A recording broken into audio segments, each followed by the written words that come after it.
Good evening, everybody. This is Caroline Thomas from the Social Accelerators, and this webinar is live on Tuesday, the 27th of June at 8 p.m. So if you're watching it at that time, this webinar is live, and if we do have time, you will be able to ask questions. However, a recording will also be available for you guys to refer back to.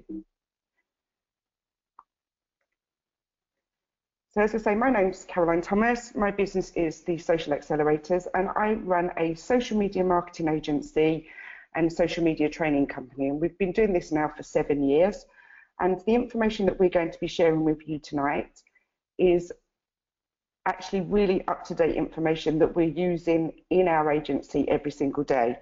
So it's not theory, it's actual practical work from campaigns that we run every single day on Facebook.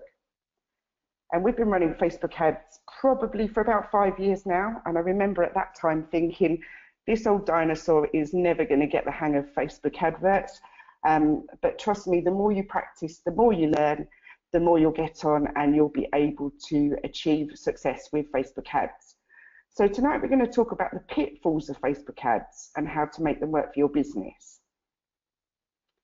Coming up, we're going to cover the 3 stages of the customer journey.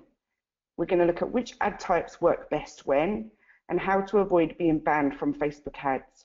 And because this webinar is kindly sponsored by the LoCASE program, I'm going to be introducing you to Lisa Ricketts from Thurrock Council later on, and she's just going to go through the LoCASE program with you. So do stick around to the end of the webinar because you'll find out about some funding that could be really useful for your business. And certainly if you've got premises. So stick around and listen to Lisa because there's some great case studies showing how businesses in Essex, Kent and East Sussex have been able to apply for up to 40% funding.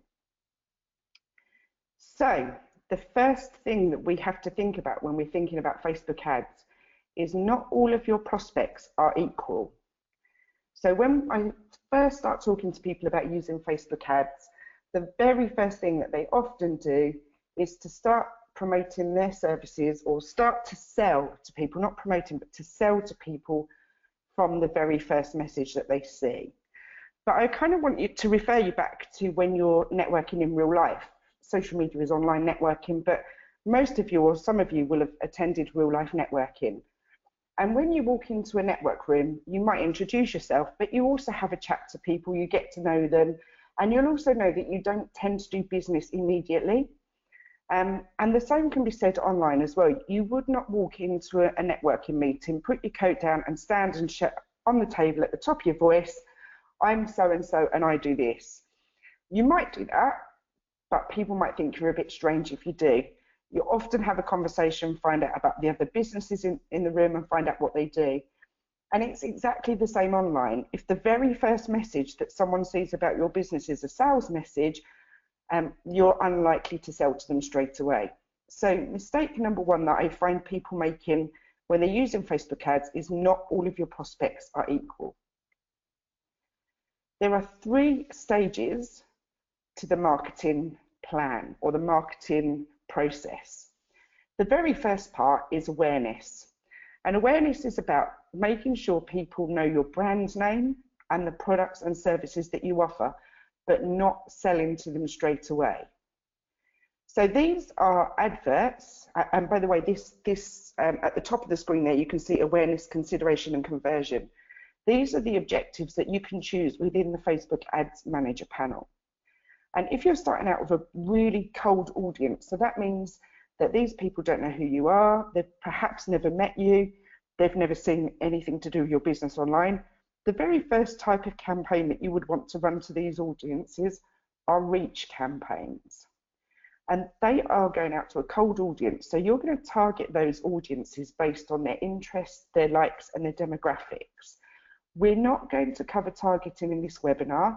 We have recorded a previous webinar about targeting. So if you do want to have a copy of that webinar, please go to the Low Carbon Across the Southeast Facebook page and send us a message and we'll make sure we send the recording of the Facebook targeting webinar that we ran a few weeks ago. So back to this and back to awareness. The awareness campaign goes out to your cold audience and here you're pre-framing your customer. So you're introducing your brand or your shop name or your business page name or your business name, and you're letting them know what it is that you do, but you're not going to sell to them straight off the bat. So this is about getting your products and services, whether that be pictures, images, videos, in front of them. And I'm going to give you some examples of the kind of ads that you might want to create for that.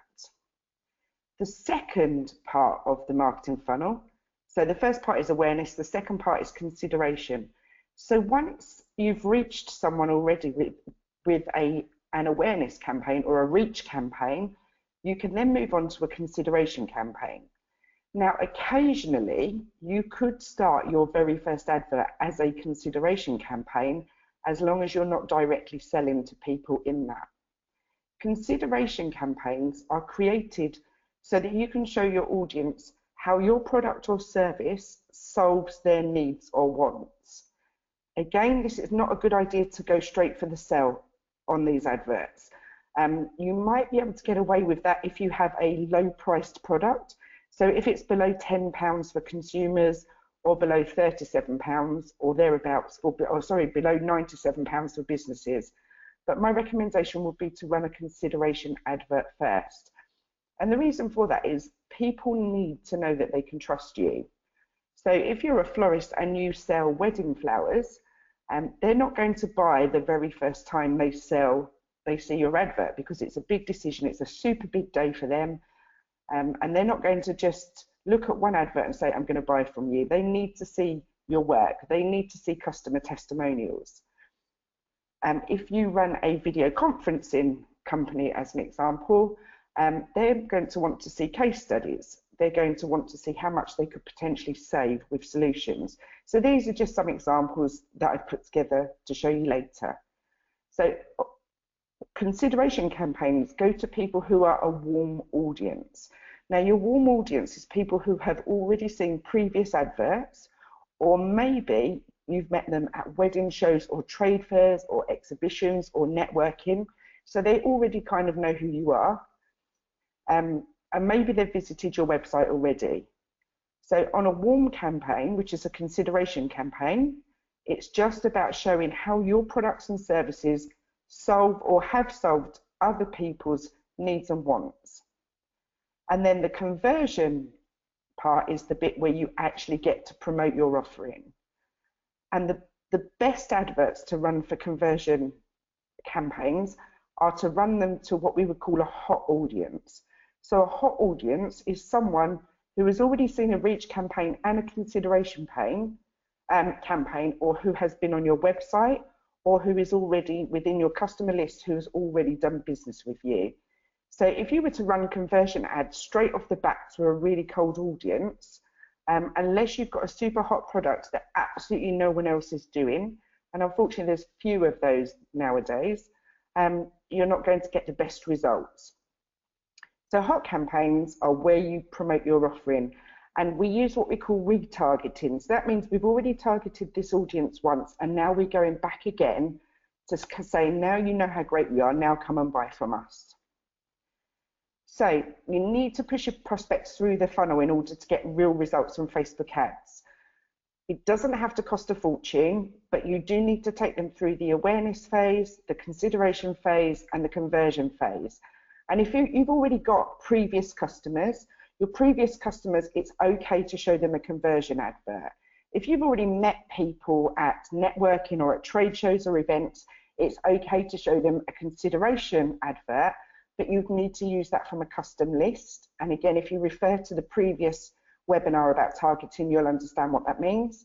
And the awareness ads are what you send out to a completely cold audience.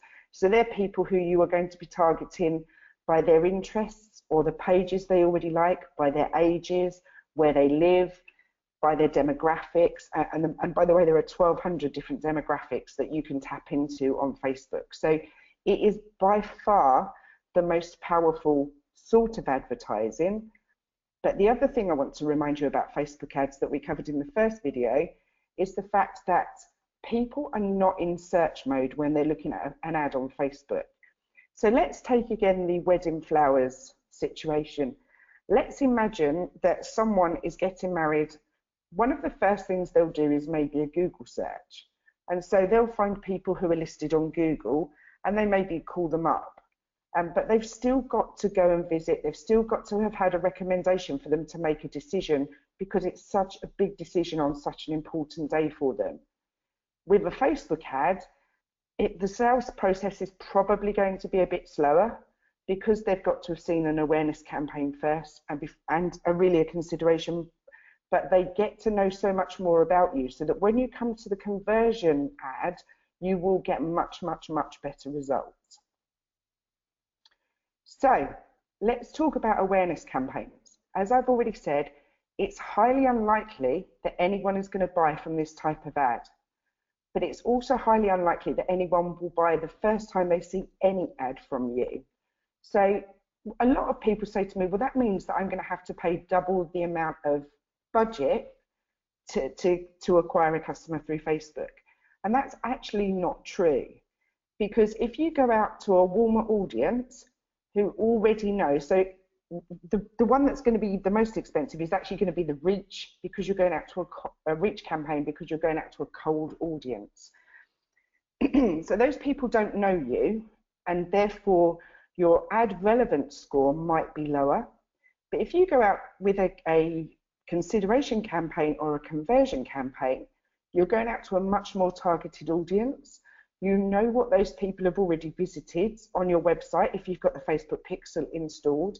And so therefore your cost for the second lot of ads for the awareness campaign will actually be cheaper.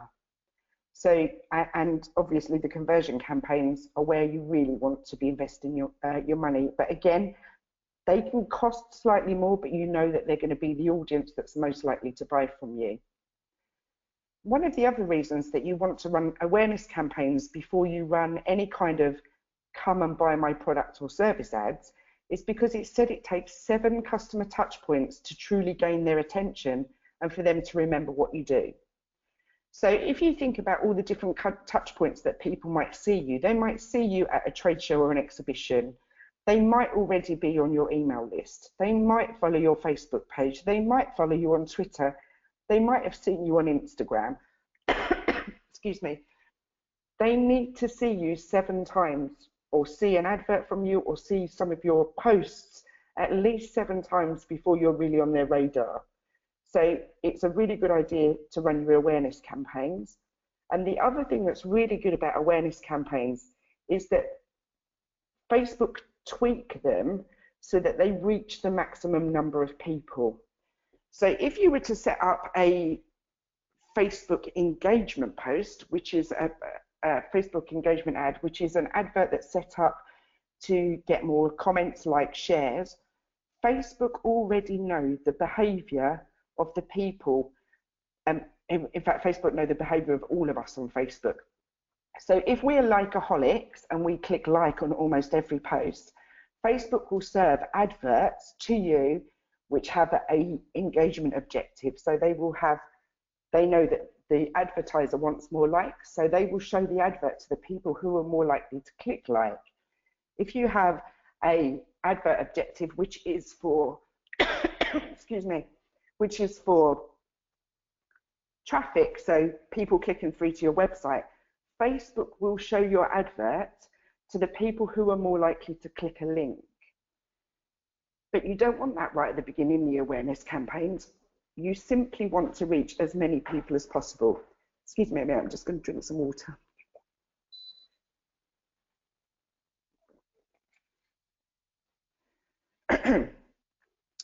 So awareness campaigns are focused to get your message out to as many people within the target audience that you set as possible within the budget that you set. So if any of you have ever run any kind of Facebook ad already, you'll know that you'll never ever be able to reach 100% of the audience in every advert. And the reason for that, again, is because Facebook target the people who are most likely to take the action. So it could be that there are 10,000 people who are engaged in Essex, Kent and Sussex. But Facebook, no matter what budget you've got, will never show that advert to 10,000 people, because it will depend on the objective of the campaign as to how many people it would show it to. The only time you're going to reach a maximum number is going to be on an awareness campaign. So what is it that you need to do to run a successful awareness campaign? The first thing you need to do is succinctly describe your services that you offer in what I call a power sentence. So it's one sentence, not big long paragraphs. It's just one simple sentence that shows, and below I've put the template, which is your product or service without the customer's biggest pain point of purchase. And I'll go and show you some examples in a moment. Now, the thing that really catches people's attention in the Facebook newsfeed is the media that's attached to your advert. So that's images and videos that stand out in the Facebook newsfeed. So have a think, what images and what videos could you share that would be stopping people in the newsfeed? What is it that you like to see in your newsfeed? What is it that makes you pause and have a look at the words that are above the image or the video? So remember, the template is your product or service without, and then you enter in the client's biggest pain point of purchasing or using your product or service. So for example, and I must say a big thank you to Little Flo Flowers for letting me use some of her photographs in this example. The text here is beautiful wedding flowers with guaranteed on-time delivery by Little Flo Flowers, guaranteed no stress. So a lot of the problem and a lot of the stress that's caused on wedding days is what happens if stuff doesn't arrive on time. So you would simply put a power sentence, beautiful wedding flowers with guaranteed on-time delivery by your business name, guaranteed no stress. And here we've just used eye-catching images of flowers. And in this case, I would create a carousel image. So a carousel image is up to 10 images, all with a theme around a particular colour of flowers. Alternatively, a good difference or a good alternative to carousel is the slideshow. The slideshow, you can again have up to 10 images, and Facebook create that as a video rather than as a collage, and you can add music to that. The only downside is that people tend not to click play on videos. However, I prefer to use slideshows instead of carousel images, and the reason for that is slideshows count as videos. So when we get to the remarketing point later in the campaign, we can actually target adverts to people who have watched, for example, 50% of your video. So that means you're actually targeting a warmer audience than someone who's only watched your video of images for like 2 seconds. If someone's watched 10 seconds or more, we know that they've actually stopped to look at your advert. So they're a much warmer audience, and therefore they're the people that we would want to be seeing the sales messages further along. Here's another example from the guys at DNA Media. Now, this isn't an example of an advert that I'd suggest, but what I really wanted to use here was, and what DNA Media have done is they actually used a Facebook Live. So Mike from DNA Media was over in America, I think it was at the time, attending a conference, and he went live from outside the conference explaining about the inspirational speakers and letting his audience know what he'd seen at that event. Now, Facebook Lives are great, and they can be a bit scary, but they are great because once they're live, they're saved as a video. And what you can do then is you can actually change that video into a video advert. So in this case, the power sentence, for example, might be video conferencing solutions for the medical sector. So that's our power sentence. It says succinctly what could be done. Make your budgets go further, because people who are responsible for budgets always wants to get as much service or as much product as possible for their budget. So remember, the template is what is it you do without or with, and remove the customer's fear or stress from the purchase.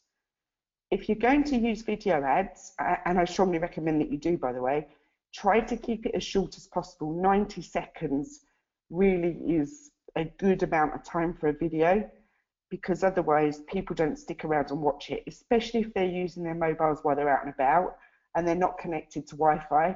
they might choose to automatically scroll past every video if it uses up too much of their data. So in this case, add a short video of someone talking about how video conferencing is changing the medical sector. And one big thing to remember, when you upload a video to Facebook within the ads panel, you can actually add subtitles. And I recommend that you use the subtitles part because so few people press play on a Facebook video. Now, I do also recommend that you read all of the subtitles before you post, because I think it was definitely built for the American accent, and 100% I can say it has not yet successfully successfully transcribed the words of any of my clients' videos so far. So you'll definitely need to have a good check of that to make sure and edit that. And then the third example that we've got here is for a beauty business trainer, so a company who might offer beauty business training. So again, remember it's the power sentence and then remove the customer's pain. So here it would be beauty business training delivered online. You don't lose client time. Learn at a time that's convenient to you. Because one thing I know about beauty therapists is that they find it really difficult to take time out for training, because that means they're losing money. They're not earning money whilst they're actually at training. Whereas if you were to deliver training online, they can then access that at any time. So that's their biggest pain point, and we've removed that in this advert. So again, the text is beauty business training delivered online. Don't lose client time. Learn at a time that's convenient to you. And add a short video, again 90 seconds, describing some of the challenges that beauty business owners face and the topics that you cover to overcome those challenges. At that point, remember, this is purely an awareness advert. We're not selling to anybody at this stage. Then you come on to consideration campaigns. And the point of consideration campaigns is to build the like, know, trust. So you need to convince your audience that you can solve their problems or fulfill their needs. Now, not all customers are built equal, and we can't possibly do business with everybody. As much as we would love to, not everybody is going to buy our products and services. It might be that our product or service isn't quite the right fit. It might be that it's not the right price for them. And never compete on price. You know, as soon as you start to compete on price, that's where you're driving the profit out of your deal. Excuse me. Instead, show them exactly how you can fulfill their problem or their need, and make your targeting right so that you're getting the right people to see the advert. And again, please do refer back, or please do message us on the Facebook page, Low Carbon Across the Southeast, if you'd like a copy of that video.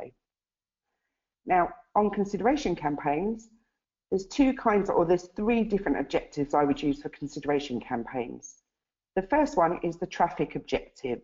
And the traffic objective means that you are now sending people who see your ad, you want them to click a link that goes off to your website or your blog or your online sales funnel.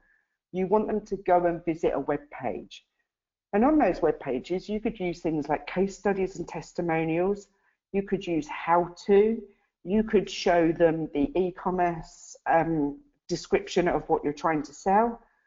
You could show them anything on that website, but it needs to be about showing them that you've got the right product or service that fulfills their needs. Now, not everybody can run traffic objective adverts, because the minimum budget for that is £5 per advert per day. So if you don't want to be spending £150 per month on Facebook adverts, or you don't want to be spending £5 per day, then you could choose the engagement objective. But what I want to remind you is the traffic objective adverts are shown to people who are most likely to click website links. The engagement objective adverts are shown to people who are most likely to click like, or to comment, or to share, or to click one of the reaction tabs. And these are really good because, of course, excuse me, people who take action, it will show to their friends. So good engagement objective adverts are things like photos or blogs or how-to posts or quizzes or polls. Now, you can't create a poll on a Facebook page in the same way you can a Facebook group, but you can get people to choose A or B. So think about the content that you maybe want people to select and choose a theme per week to keep your content fresh. Don't run your adverts for weeks and weeks and weeks at a time, because the more people see exactly the same message, the more they will hide your adverts. So the minimum budget needed for an engagement objective advert is £1 per ad per day. So if, for example, and I'm going to give you some examples again. Oh, sorry, before I do that, I got overexcited. Let's go back to the third type of consideration campaign, which is the video objective. Video views are really cheap on Facebook, and you can make sure that with your targeting being correct, you can make sure that your videos are seen by your target audience. But at the consideration campaign level, in those videos, you want to tell stories about previous jobs or products or results achieved. You want to show people how you can fulfill how your products and services can fulfill their wants or needs. But there is a few things you just need to be careful of. If you are in the health and wellness sector, you must not use any before and after pictures. They're completely against the terms and conditions of Facebook. You also must not overpromise and make crazy claims about your products and services. So be really careful, because in the UK, we've got the Advertising Standards Agency, and they can hold you to account on any advert that doesn't tell the truth, and along with Facebook terms and conditions. So demonstrate how you fulfilled or a previous or existing customer's wants or needs, or how you've solved their problems. People are just at the consideration stage looking for proof that you can do what you say you can. So for example, if we were to look at a wedding flower advert again, and again, thank you Little Flo for letting me borrow some posts from your page for this. This would actually make a great advert or a great consideration advert. You can see here again, there's no promotion whatsoever, but simply wishing a previous customer a happy anniversary on their first wedding. But this time you can see the flowers that have been designed by Little Flo actually in the customer's hands. And you can see them outside the church, you can see them in the bride's hands, and you can just see the bouquet. So this shows to customers who are considering Little Flo as a customer, actually I can tell that she can deliver, I can tell that she designs beautiful flowers, and I can see that there's been other brides and other couples that have used her services already. So you might choose to add in a customer testimonial if you received that. You might choose to post collage in the same way that this is. You might choose to post carousel, or you might choose to make a slide share of your images.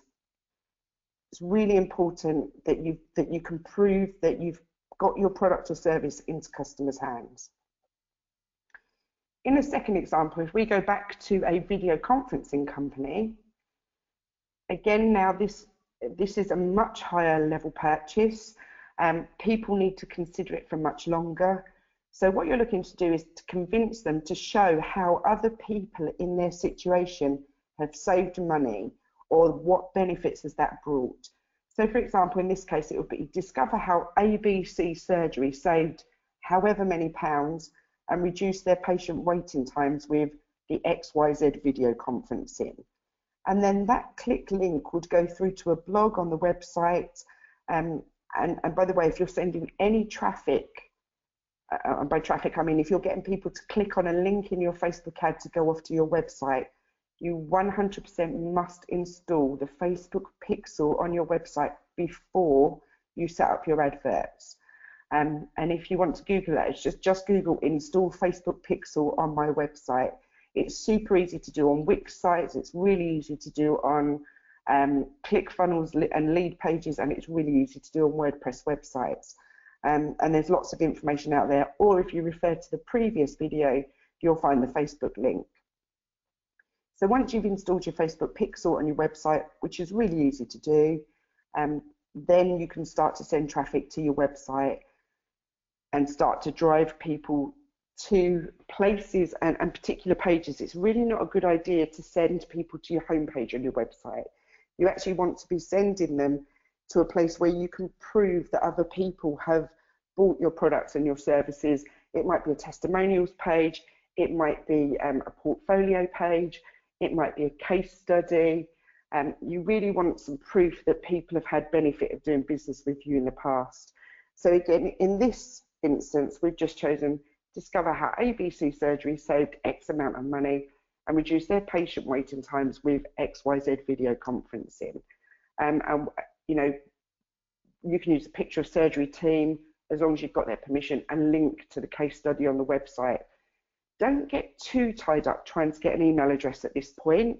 You can ask for the email addresses. So if, for example, it was a case study, you could send people off to a page and ask them to enter in their email address in order to receive that case study.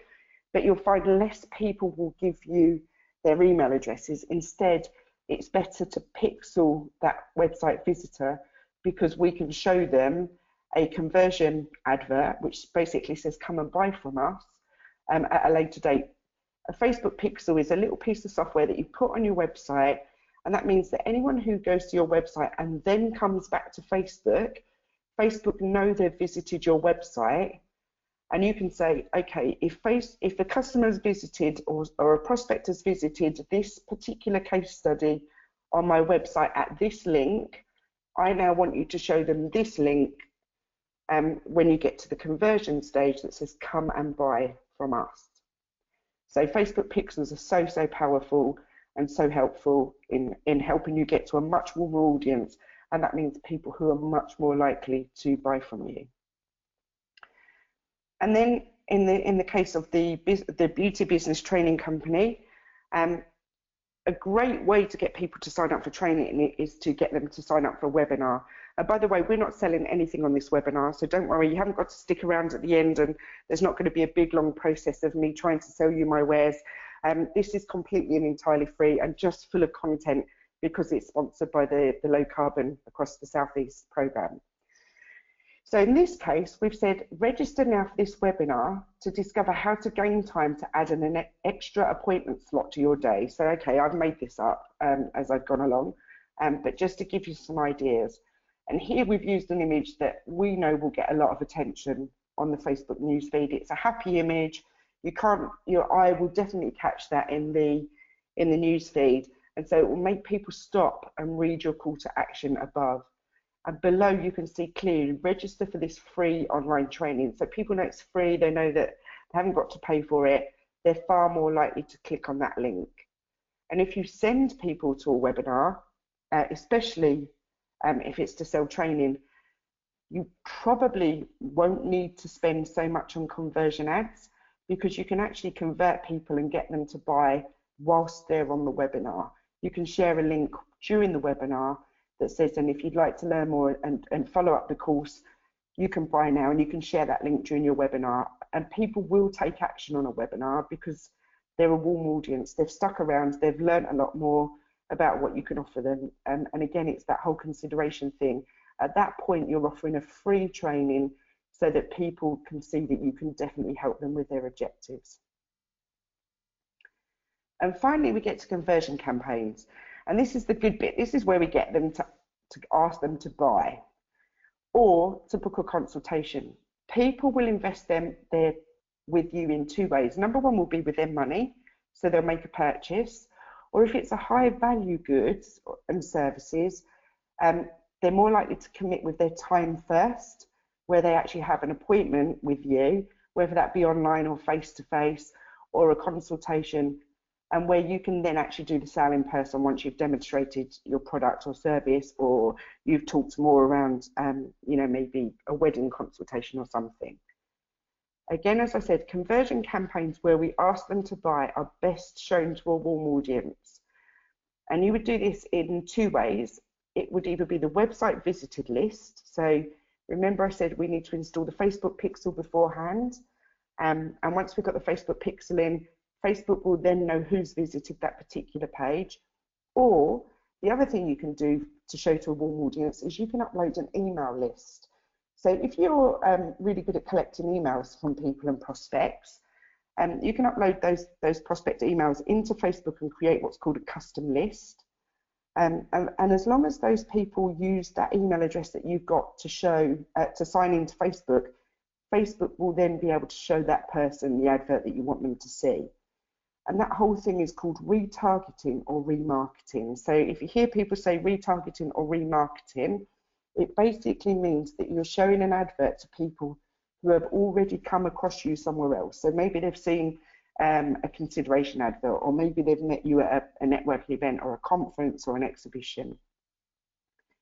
Conversion campaigns can be shown to cold audience, as I said before, if the price point's lower. So up to £37 for consumers and up to £97 for businesses. However, if you try and do a conversion campaign directly to a really cold audience, your cost of acquisition, so your Facebook ad cost, will actually be much higher. So we recommend showing the consideration or the awareness and consideration ads before you get to conversion. So conversion campaigns, as I said, need to have the Facebook pixel installed, and you can run all kinds of different, whether you want to run video ads or whether you want to run carousel ads, or you can even run lead ads where people can give you their information directly within Facebook, such as their name and email address. But all of these type of ads need to lead to a place where people can book or pay. So if you don't have a website yet, or you're just starting out in business, a really good place to get people to talk to you more is within Facebook Messenger. So your call to action could just be message us to book your to book your appointment or get a quote. You could send them to your online sales funnel. So you'd send them to the order page or the booking page. You could send them to a webinar registration page. You could even ask them to email you. But people are less likely to go through email. They'd much rather work with Facebook Messenger. And I know many of you on the call already take a lot of your inquiries through Facebook Messenger. So which type of ads are working well right now? The ads that are by far the best performing and actually cheaper right now are video ads. And the reason, there's a simple reason for that, is they just stand out in the newsfeed more. If you're scrolling through, it's so rare that you see just a text update these days. And in fact, Facebook even know that. You know, on your personal profile, you can put a color behind your text-only images, your text-only posts, so they stand out more now. So Facebook already know that images and videos catch more attention, but the videos catch more attention because they're moving. So they do make people pause. So video ads are much, much cheaper right now. You know, if you were to run a traffic advert, you might get your clicks for as low as 10p per click. But if you're in a highly competitive niche and it's business to business, you could be paying £4 or £5 per click. Video ads are much, much cheaper. You know, you could be getting a video ad view for less than 1p. And again, video ads, they only need £1 per day as a minimum budget. So people say, oh, but Caroline, we don't have the money to produce video these days. You know, I can't buy in a professional videographer. Look, we're not all amazing videographers, I'm going to say that, but we are all video creators. All of us now have a smartphone. So we can create good videos with our own smartphones. We can take great pictures with our own smartphones. You just need to make sure that you've got good lighting. And by the way, you can buy lighting setups for as little as about £50 on Amazon. But look, even if you don't want to spend that, natural light works really well, and that's free, okay? Secondly, and what I really do recommend you buy if you're going to make videos, and certainly if you're going to be speaking on your videos, is to buy an external lav mic that plugs into your phone, because often your phone's too far away. If the phone's recording you or something, it's too far away to pick up the noise. The sound. So you can buy a lav mic as cheap as £10 on Amazon. And we even have access now to free video editing suite. So, you know, on your phone or on your laptop, there's iMovie if you're a Mac user, or there's Windows Movie Maker. So we can all create videos for video ads. And if you're going to do that, make sure that your video is less than 90 seconds, because otherwise people are not going to stick around for too long, because they're keen to see all the other information that's in their newsfeed. Be sure when you're using video that you upload, once you've uploaded your video, you auto-generate the subtitles. I can't stress the difference in advert functionality or advert performance. If you haven't got subtitles on there, people are less likely to watch. You must make sure you put subtitles on there, because then if people see really quickly what you're talking about, they're more likely to click play and listen. And remember to double check, I can't stress this enough, double check all the auto-generated subtitles. It's actually quite funny when you start doing it, some of the things that Facebook think you've said versus what you've actually said. I can remember several times just looking through and seeing some of the things, and you could see random words like dinosaur, or you could see things like rainbow, and you're like, I definitely did not say that. So 100% double check your auto-generated subtitles. And remember, when you're filming, to hold your phone in landscape when filming. So if you were hold it upright as if you were, making a normal call, you end up with empty spaces down the sides, which just don't look that great on Facebook adverts. So just a few other hints and tips. Make sure you use the right size image for your ads. I can't tell you how many Facebook adverts I see where people use the wrong size image, especially if you're adding a link to your advert. So if you want to send them off to a website, you need to make sure you use the Facebook ad image size rather than the normal square one, because otherwise they don't see all of the image. So we recommend using canva.com if you don't have Photoshop. You can get a paid account, which I think is about $10 a month, but you can also get a completely free account, and you can create images or add your own images and resize them within Canva, or crop them within Canva so that they're the right size. Now, the other thing that you might hear about images when you're using Facebook ads is you might have heard about the 20% image text rule. It doesn't actually exist anymore, but the more text that you do have on the advert, the lower the reach you'll get. So we recommend either no text or very little, very, very little text on your images that you want to use for Facebook ads. And if you're wondering, oh, well, how do I know if my ad will show, or how will I know if my ad reach will reduce? If you go to facebook.com/ads/tools/text_overlay, there's a tool there where you can upload an image and it will tell you if it will get seen or not, and if it will be reduced or not. And finally, only choose images that you would click on if you saw it in your Facebook newsfeed. You will see many, many people using stock images. Try where possible to use your own images, because then they're unique. But if you don't have your own images, do not, under any circumstances, use images that you've just found on Google, because you're most likely not got the permission to use it, and you could end up with letters from solicitors. If you want to pay for stock images, you can use websites such as Shutterstock or iStock. And if you want free images, you could try unsplash.com, pexels.com, or pixabay.com. And there you can find completely free images that you'll be able to use for your Facebook adverts. And one last thing I just want to say is be sensible when you're advertising on Facebook. Facebook have got pages, and I do mean pages of policies. And I'm really not one for reading terms and conditions, but I am sad to say that I have read every single word of the Facebook policies, ad policies, because if I don't know them, not only would I get my ad account barred, I would get all of my client ad account barred as well, which, that would be really distressing, not just for me, but for my clients as well. But just some simple things to bear in mind. Don't make crazy promises. Facebook will ban your account if you do. So no promises about making people get richer, slimmer, healthier. You can't do that. You mustn't say it. It's against advertising standards and Facebook terms and conditions. Don't call people out on their gender, their religion, their sexuality, any health challenges, their size, their look, their feel. Anything that's about a person, you must not call out in your ad.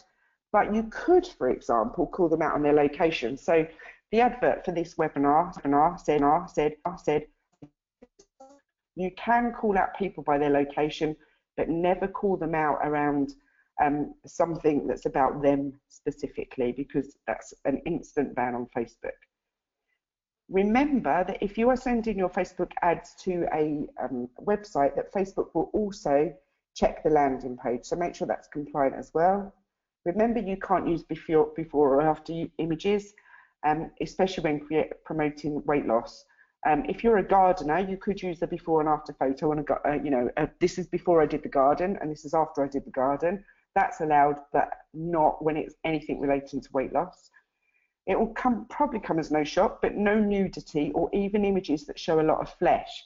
I know quite a few people that run adverts specifically in the gym industry, and they do love to get gym models in with crop tops and lycra shorts, but often those ads get banned because Facebook see it as having too much flesh. So I'm not recommending that you dress from that you have many layers on and cover everything up, but you do need to be aware that Facebook will get funny. And it's not even Facebook, it's a bot, right, that looks at your ads before it approves it. So it might approve it and then take it down. So just because you've got one through doesn't mean that it won't get banned later on. No misleading content, no controversial content. So basically just be sensible. If you know anybody else that would like this information, please do get them to go to facebook.com/business grant funding. That is the Low Carbon Across the Southeast Facebook page.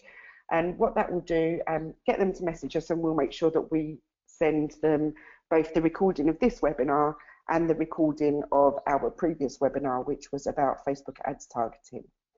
So that's everything I'm going to cover. There is lots of information there. We can't actually support you with free advice, unfortunately, because we're a business as well. But what you could do is, if you were interested, you can look at coming to join our Facebook group, which is Social Accelerators with Caroline Thomas.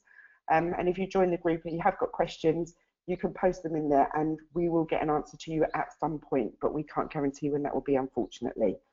So now I'm going to hand over to Lisa Ricketts from Thurrock Council, who is going to tell you about the Low Carbon Across the Southeast programme and about some funding that's available to businesses in Essex, Kent and East Sussex. So Lisa, it's over to you. So what is LoCASE? And LoCASE is the kind of acronym we give to Low Carbon Across the Southeast, because it's a bit of a mouthful. We're a business support and advice programme with grants offering small and medium-sized businesses support across the Southeast Local Enterprise Partnership region. Primarily our aim is around improving energy efficiency for businesses and lowering carbon emissions. And what that means really in real terms is actually lowering your costs in your business.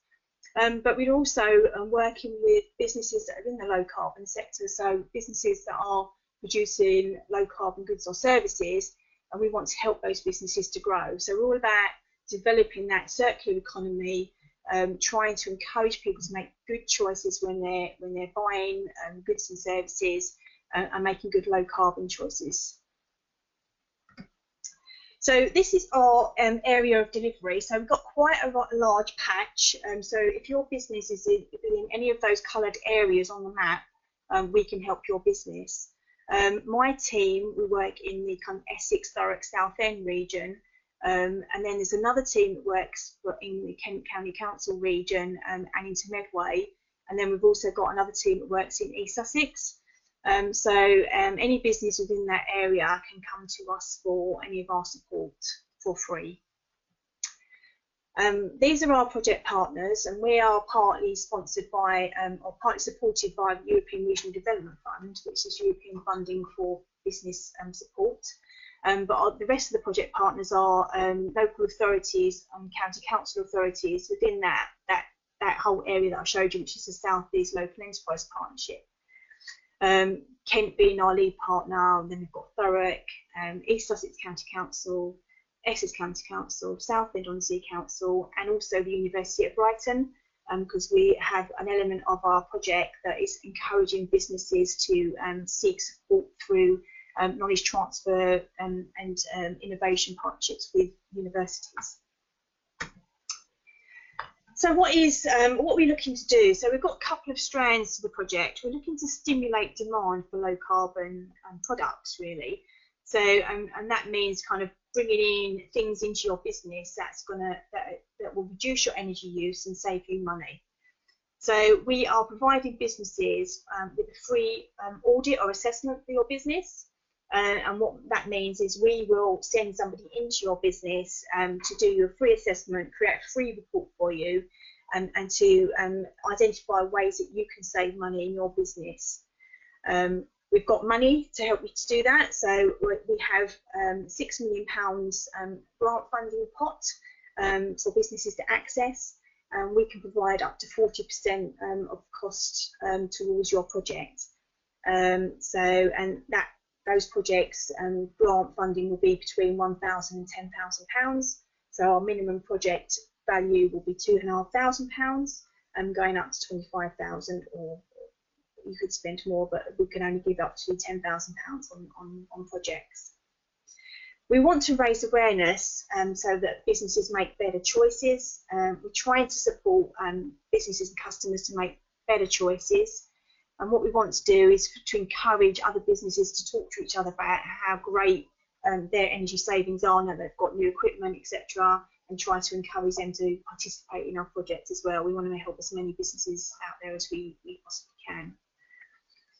So for our stimulating demand section, which is all around energy efficiency, the types of projects that we can help with are lighting systems, heating systems, pieces of equipment, could even be software. So there are bits of software out there that make you more efficient in your business, such as 3D CAD systems, or it could be a video conferencing system, or it could be a logistics system that help you move your vehicles around more effectively. They're the kinds of things that we potentially can help with. The second part is around helping that low carbon economy sector, so the businesses that are selling low carbon goods and services. And this is what we call in supporting supply, and also the transfer and knowledge element comes into this part, which is around that collaboration with universities. So what we're trying to do for the LoCASE businesses, which is your low carbon environmental goods and services businesses, is to support growth and development in that sector. We know businesses really want to be saving lots of money on their energy. We know that there are some products out there that are available to them, but not enough maybe businesses that are able to sell them. So we want to grow that sector to enable businesses to have better access to these products and services. We're also trying to encourage networks, consortiums, collaborations, because we know that local business is good for the local economy.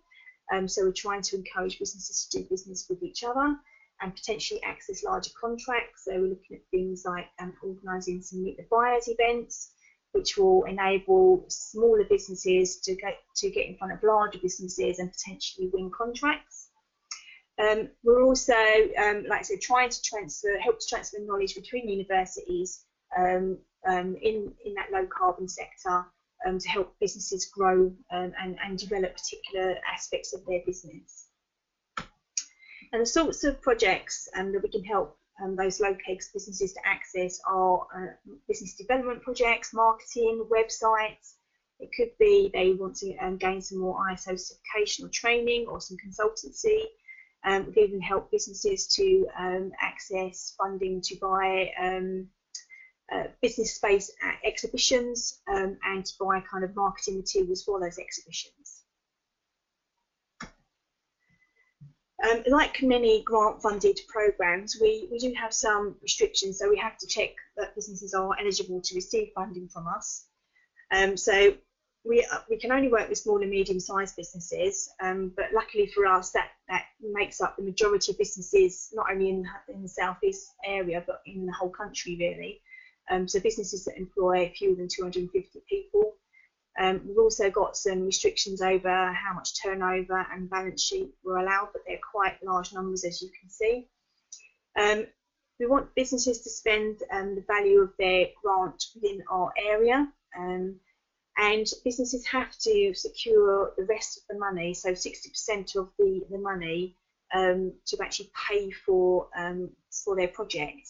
And actually, really, businesses initially have to find 100% of the money, because we are only able to fund projects after they've been delivered. We pay you as quickly as we can once you've done your project, but you need to find the money up front to pay 100%, and then we'll give you up to 40% back, depending on what grant has been approved for your business. And there are a couple of other restricted sectors that we can't help with because of particular state aid regulations. And if you've had a lot of de minimis state aid over the last 3 years, then we might not be able to help you. But it's quite rare for businesses to have quite so large amounts of state aid. The ineligible sectors are listed there, and like I say, there are various reasons why we can't work with businesses within these sectors. However, I mean, some of those sectors, if there is a secondary business that is located within one of those sectors, we potentially can help. So, for instance, we have been working with some farm shops. So the primary function of the farm is is agriculture. But the farm shop might sell produce, it might have butchers in it, and in that instance, because it's a secondary business on a kind of seemingly agricultural setting, we can help that element of the business. And there are some other restricted sectors that we can't work with, but to be honest, we're finding that we can work with most businesses that we engage with, which is great for us. So there's a customer journey that businesses go through, and this should really be seamless for anybody that comes into contact with us. So we initially have to engage businesses, and this is through various methods. So we have our own social media accounts. We also go out and meet people at business events. We run our own business events. Or we could get referrals through either previous grant recipients or economic development teams across different areas. Will refer businesses into us. And once that business has been referred in, we ask them to fill out a single page form that just checks eligibility. So we'll send a form out, or send you a link to our website, which now has the form online. You fill in that form, and then we can start working with you.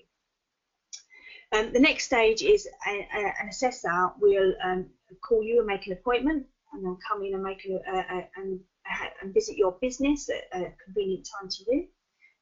They may spend an hour, 2 hours, maybe half a day, depending on the size of your business, with you, to do a complete audit of your business, and then they will go away and write a report for you, which you'll get for your own use, basically, and that's all free of charge. Now, if there's anything within that report that identifies ways that you can save money in your business by doing something differently, we will help you to apply for funding. And there is a funding application that will be sent to you either online or via a link. And you will be able to fill in that form with help from us to apply for funding. We have a monthly panel meeting, so businesses don't have to wait too long to hear about the decision on their applications.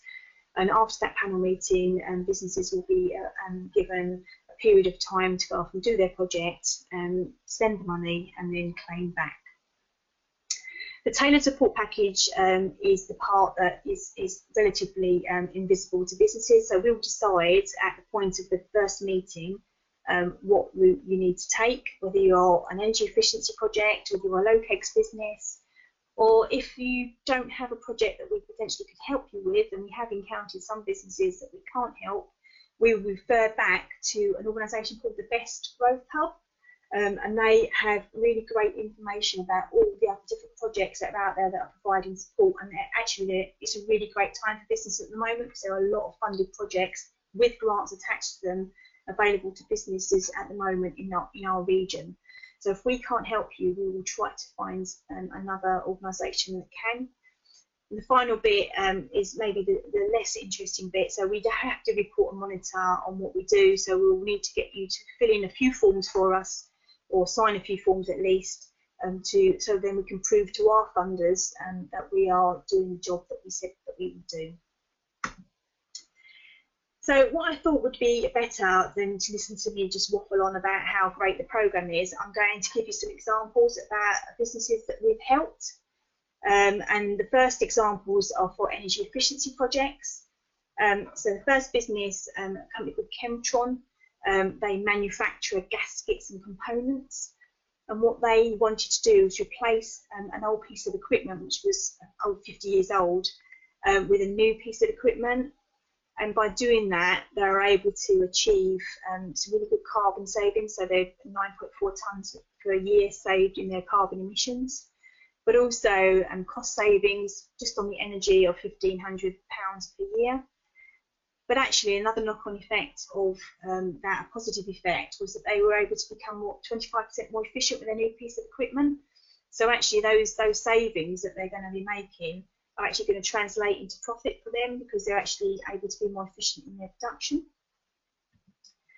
Our next example, a company called Purple Rhino Contract Cleaning. What they do is specialise in the cleaning of exteriors of buildings. And what they want to do is to bring in an innovative washing system called soft washing from the United States, kind of the first types of machinery of this kind in this country imported in. And the equipment has battery power, electric pumps rather than using kind of fossil fuel generators. So as you can see, I mean, the results from that project mean that they will be able to save 72 tonnes of carbon per year through reduced emissions, and also saving the business a whopping £16,000 a year. But also it helps them to win different customers because there are lots of customers out there that are shopping around for businesses with good environmental credentials. So it's helping them to win new customers in different markets because of their improved environmental credentials. Our next example, a company called Ession Acoustics, make noise equipment for the power generation industry. And what they wanted to do was to streamline their design process and help them develop more efficient manufacturing processes. So they were able to buy a new 3D CAD system. So by doing that, they were able to reduce their carbon footprint by 4.43 tonnes. But actually, another massive saving for this business is reduced waste steel. Because before they didn't have the ability to model in 3D online, they were using prototyping. So now they're going to reduce their waste steel by 80%. And actually, that's going to help them to create a new job in their business as well. Then we've got a company called Tillit, specialised in design and manufacture of racing seats for the karting industry. And what they wanted to do was to optimise their production system. So they applied for funding to install a bespoke industrial oven for their products. And what they, again, massive carbon savings for this business, 83 tonnes of carbon being saved, and they reduced their cost by £13,000 a year. But also it's going to help them to increase their margins and access new markets. So it's not only about the carbon savings, it's about growing their business as well. And another energy efficient project here, which is Gleneagles Guest House. So a greater listed guest house in Southend, and what they wanted to do was install some LED lighting and sensor controls on their radiators. And by doing this project, they were able to save 5 tonnes of carbon, reduce their cost by £1,000, and had a really good payback period on their project as well. So looking at some low carbon projects, lots of different organisations within the low carbon sector. So the first one is an ethical premium sports brand of clothing based in Shrewsbury-Ness, and they wanted to employ a production manager and commission some social media and customer awareness marketing activity for their business. And what that will enable them to do, and is enabling them to do, is to bring a new product range to market, and they're making sure their low carbon production standards are upheld, creating another job, and improving their brand awareness and growing their customer base as a result. So we've got Surgical Holdings, another LoCASE project. They manufacture and repair surgical instruments, and what they wanted to do was set up a workshop that refurbished rigid endoscopes for the medical industry. They were sending out the rigid endoscopes to Holland, the Netherlands, to actually be repaired at a cost of £70,000. So what they've done is they were able to buy the equipment they needed to set up their workshop, and this is helping them to reach new markets, creating a couple of jobs and increasing their revenue streams.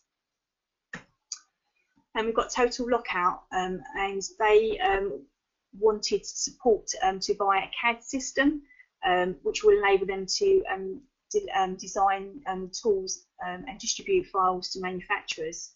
So Total Lockout actually are designing a locking system for electric vehicles, which will enable engineers to work on those vehicles without the fear of being electrocuted, because there are some parts in electric vehicles that can be quite dangerous.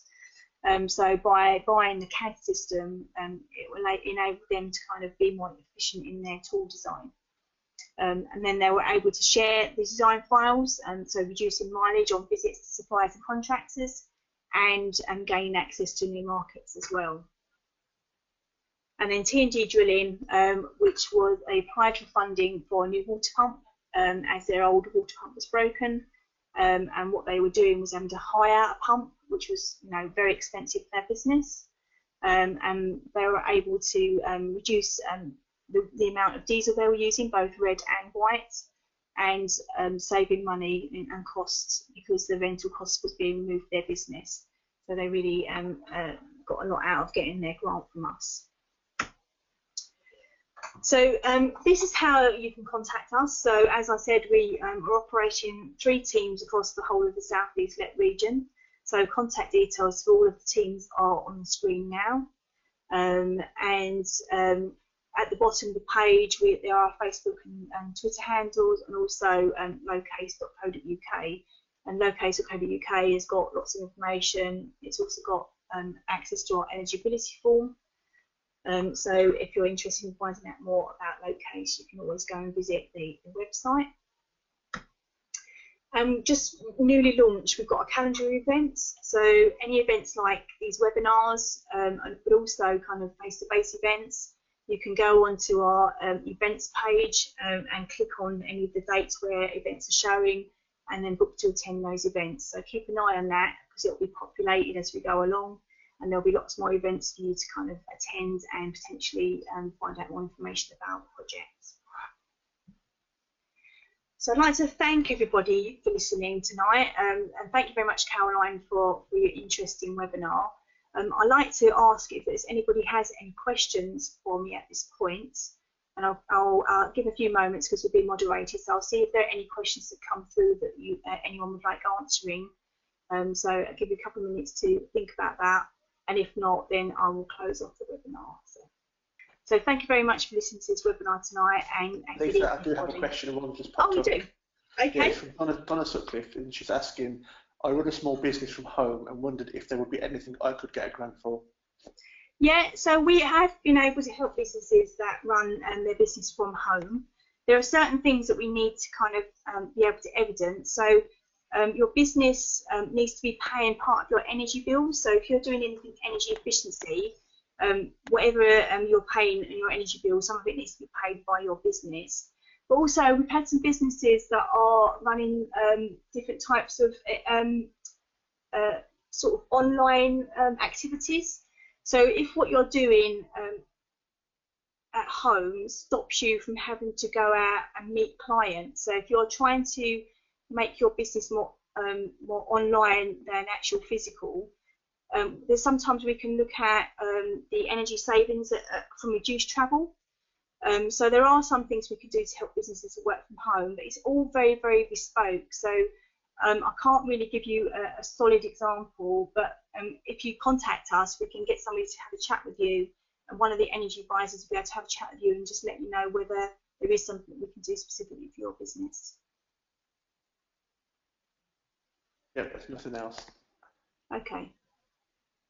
Well, again, thank you very, very much for listening. And obviously, this recording will be made available to everyone that's online at the moment. If you have any questions after the webinar, please do message us or come and visit the website, or just ping us an email. But thank you very much.